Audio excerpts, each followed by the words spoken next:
The White House says it has new intelligence showing Russian President Vladimir Putin and North Korean leader Kim Jong-un secretly exchanging letters about weapons. National Security Council spokesman John Kirby saying Russia is looking for more ammunition for its war with Ukraine. Kirby said the letters were on a, quote, surface level, but did discuss sales. Joining us now on this, Lester Munson. He's the co-head of the international practice at BGR Group. That's a leading government relations firm in D.C. Lester, thank you so much for your time.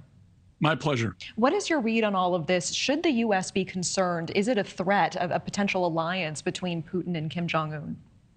Well, it's of concern, of course, because North Korea is a bad actor. It is very much a force for bad things in the world. And of course, Russia is in the middle of a horrendous invasion of Ukraine. And so if they're collaborating directly on that, that's a very big concern to the United States. At the same time, I don't think this is very surprising.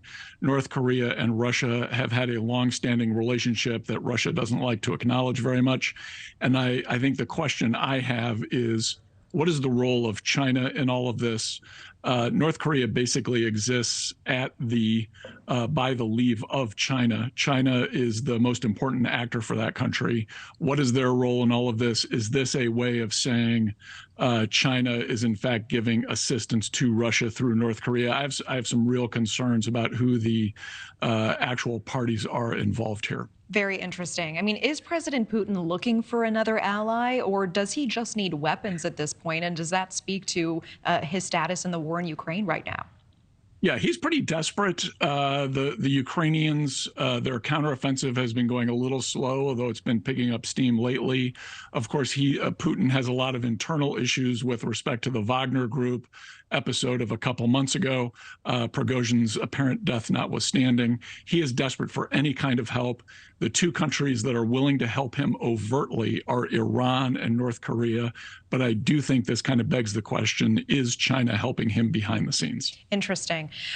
Should the U.S. be looking to restart diplomatic talks with North Korea, especially given that North Korea still has U.S. soldier Travis King in their possession? I don't think so. We saw that the talks in the last American administration with President Trump really produced nothing of value for the United States.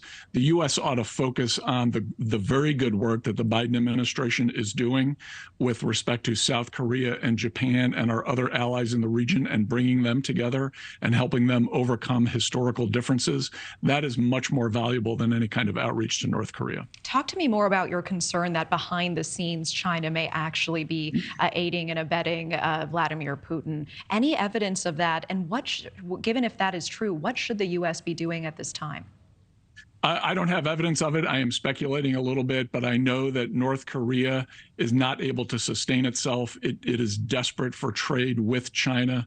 China uses North Korea to divide the West and to cause trouble for the United States and Japan and South Korea. It's a very useful tool for them. So this disclosure of the apparent letter exchange between Pyongyang and Moscow makes me think that there is a Chinese interest here, and they are looking to play this to maximum effect. I don't think the leader in North Korea would do anything unless he thought Beijing would be okay with it. Okay, Lester Munson, appreciate your time. Thank you so much. Thank you.